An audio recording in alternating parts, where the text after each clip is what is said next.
Rasulullah Sallallahu Alaihi Wasallam menuju Allah Subhanahu wa Ta'ala. Kita semua tahu apa yang diberikan oleh Allah Subhanahu wa Ta'ala.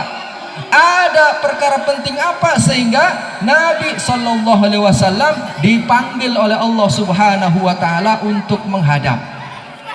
Bapak Ibu yang berbahagia, ada satu pelajaran yang pertama.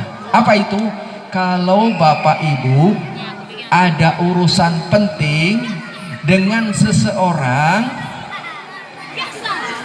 apa yang bisa diambil dari pelajaran itu? Temui orang itu. Jangan pakai surat. Kalaupun pakai surat, datang temui. Kenapa? Allah Subhanahu wa Ta'ala sendiri mencontohkan ketika hal penting akan disampaikan kepada utusannya Nabi Muhammad Sallallahu Alaihi Wasallam, Nabi langsung disuruh menemui langsung, tidak pakai perantara. Padahal biasa-biasanya untuk hal-hal yang lain, perintah itu, kabar itu disampaikan oleh malaikat Jibril, baru sampai kepada Rasul Sallallahu Alaihi Wasallam. Apa hal terpenting yang kemudian dipesankan kepada Rasulullah? Yakni perintah sholat. Subhanallah, ini sholat ini perkara penting dan paling penting di dalam kehidupan kita di dunia. Bagaimana bisa dikatakan bahwa sholat ini adalah perkara yang penting? Awwalu ma yuhasabu yaumal qiyamati as-shalah. Pertama yang akan dihitung, yang akan ditanya sebelum perkara-perkara yang lain, itu yang ditanya apa Bapak Ibu? Sholatnya. Gampanglah contohnya, sholat itu kalau dalam kehidupan kita itu KTP. Bapak Ibu punya KTP? Kalau Bapak Ibu mau urusan jual beli rumah, ditanya mana KTP-nya Bapak Ibu. Urusan jual beli akan selesai kalau ada KTP. Kalau Bapak Ibu mau buka rekening di bank, ditanya oleh petugasnya, mana KTP-nya Bapak Ibu? Tunjukkan dulu KTP-nya, baru diproses urusannya. Kalau Bapak Ibu datang ke Pak RT, Pak RW, mana KTP-nya? Tunjukkan KTP-nya, baru diproses itu urusan. Datang ke lurah, datang ke wali kota, minta apa? KTP. Urusan yang pertama, sebelum urusan lain diproses, yang ditanya apa? KTP. KTP-nya akhirat nanti adalah sholat.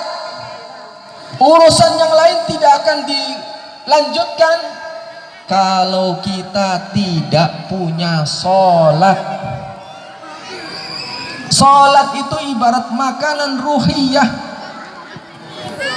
Kalau kita setiap hari makan nasi, maka ruhiyah kita butuh makan sholat.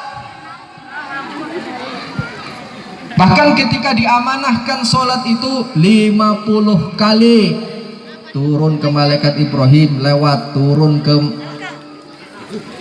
Nabi Musa, ditanya apa yang dikasih sama Allah, wahai Muhammad. Kata Musa, saya diperintahkan untuk mengerjakan sholat 50 kali.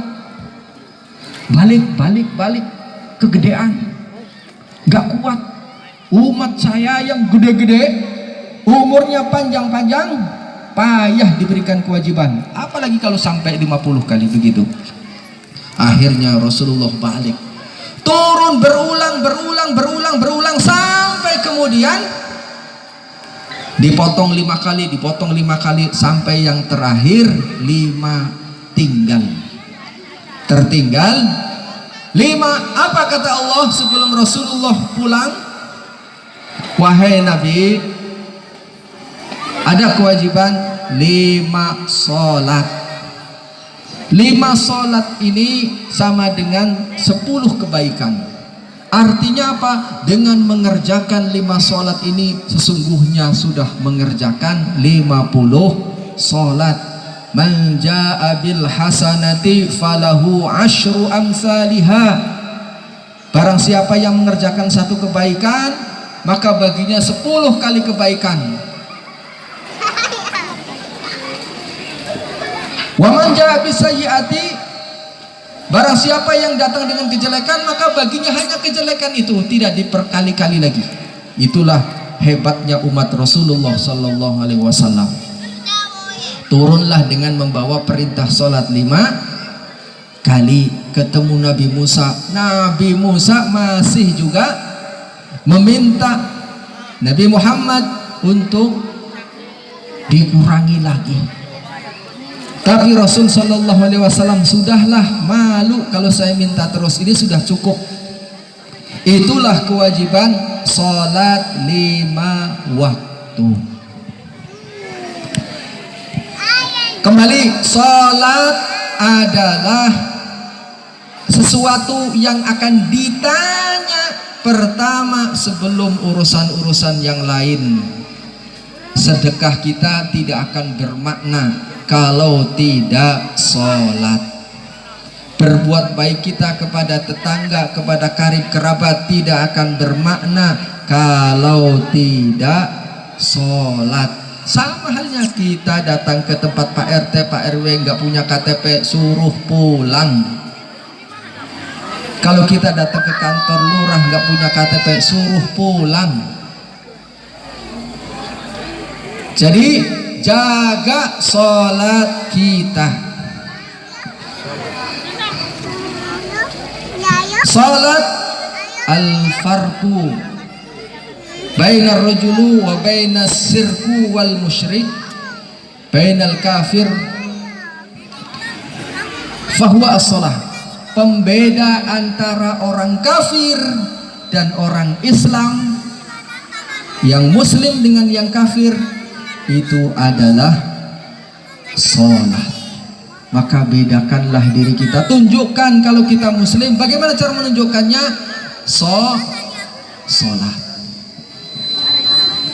Satu lagi, bahwa sholat itu adalah modal untuk kita meminta kepada Allah Subhanahu wa ta'ala. Orang kalau punya sholat itu gak usah takut Bapak Ibu. Bapak Ibu kalau punya anak, anaknya sholat, rajin sholat, sholatnya terjaga, gak usah takut. Biasanya kan kita orang tua takut anaknya bodoh. Gak usah takut, yang penting dia sholat 5 waktu, Allah jamin dia akan menjadi orang yang sukses. Gak perlu pinter orang sukses itu. Anak kita bandel, yang penting sholatnya terjaga, pasti ada masanya dia akan menjadi baik. Yakinlah itu. Tapi kalau kita punya istri, mohon maaf, punya suami, mohon maaf, tidak terjaga sholatnya, maka tidak ada yang bisa diharap. Dia jelek akan terus jelek. Maka perintahkanlah, jagalah anak-anak kita, istri kita, suami kita untuk apa? Jaga sholatnya. Biarkan suami kita nggak kerja tapi sholatnya terjaga. Sebentar lagi rezekinya akan dijamin oleh Allah Subhanahu wa ta'ala. Biarkan anak kita bandel-bandel tapi pastikan sholatnya terjaga. Yakinlah sebentar lagi Allah akan lunakkan hatinya. Karena modal yang paling utama itu adalah sholat. Apa kata Allah Subhanahu wa ta'ala? Wasta'inu bis sabri was salah wa innaha lakabiratun illa 'alal khashi'in. Yang terpenting lagi, ista'inu bis sabri was salah. Ista'inu itu minta apa saja.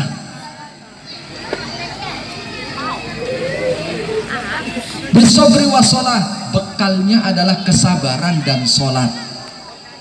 Jadi kalau sholatnya rusak, yang diminta nggak akan tembus,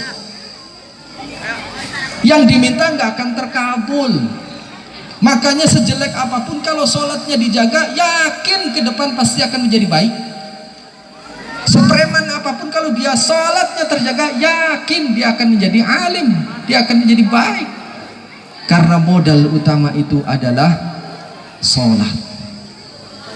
Nah, jaga sholatnya, jaga sholatnya dalam keadaan apapun. Sakit, sholat. Gak bisa berdiri, baring. Duduk, kalau gak bisa duduk, baring. Gak bisa baring, geleng-geleng. Gak bisa geleng-geleng, kedip-kedip. Gampang, gak ada alasan tidak sholat.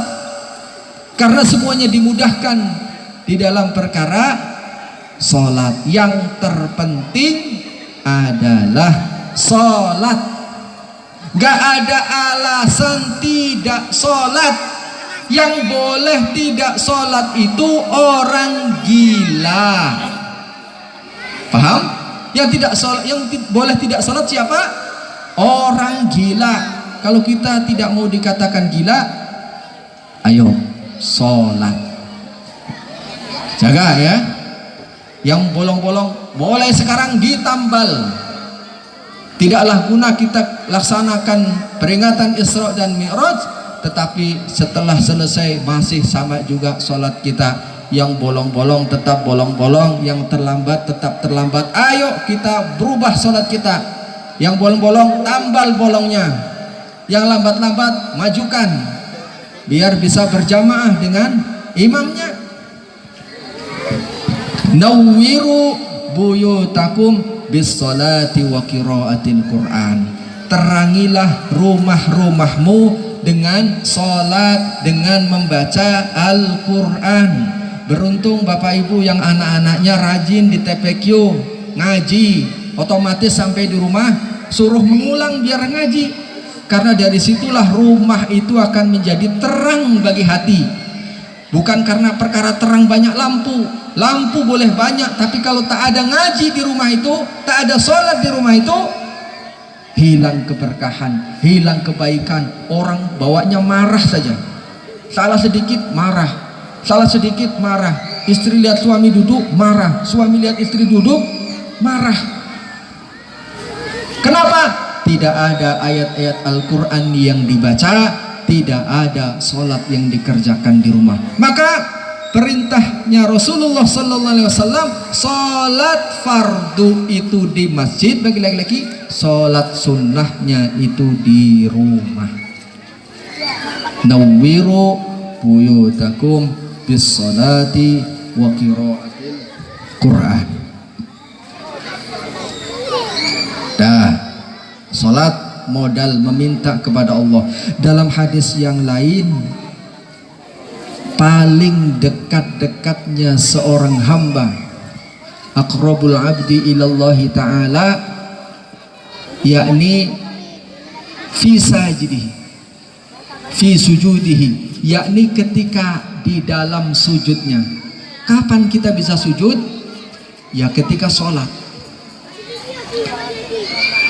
Paling dekatnya dengan seorang hamba dengan Allah Subhanahu wa ta'ala itu ketika sujud. Maka aksarud doa, banyak-banyaklah berdoa. Nah, maka yang punya masalah, yang hutangnya mohon maaf gak lunas-lunas, ketika sujud, terutama sholat sunnah di rumah, bermunajat, ya Allah saya sudah berusaha bagaimana biar hutang ini lunas, ya Allah tunjukkan jalannya, permudahkan urusannya. Ketika kita punya anak, ya Allah anak saya sudah rajin sholat, ya Allah udah rajin ngaji, jadikan dia anak yang pintar, jadikan dia anak yang taat kepadamu dan taat kepadaku, ya Allah. Doakan. Kapan doakannya? Di dalam sholat. Lebih dekat lagi ketika sujud di dalam sholat sunnah, di dalam sholat malam kita, doa. Ad-du'a'u mukhul ibadah. Inti dari sholat itu adalah doa. Jaga sholat. Jamaah yang dimuliakan oleh Allah Subhanahu wa ta'ala, maka oleh-olehnya tadi adalah sholat. Sekarang kita akan kembali kepada masjid. Sholat yang paling utama itu adalah di masjid. Masjid mana yang paling utama? 100.000 kali ketika kita bisa sholat di Masjidil Haram.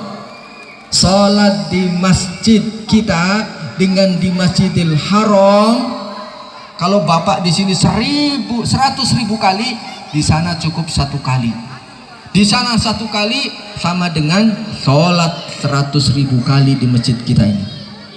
Makanya di awal tadi berazam, berniat dengan sungguh-sungguh untuk kita bisa berkunjung ke sana, memperbanyak amal ibadah kita.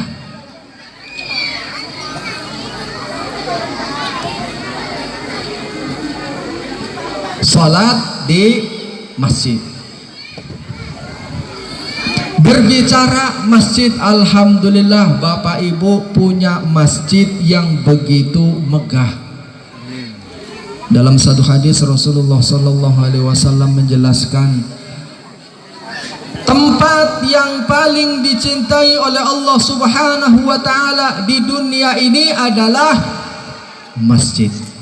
Tempat yang paling dibenci oleh Allah Subhanahu Wa Taala di dunia ini adalah pasar.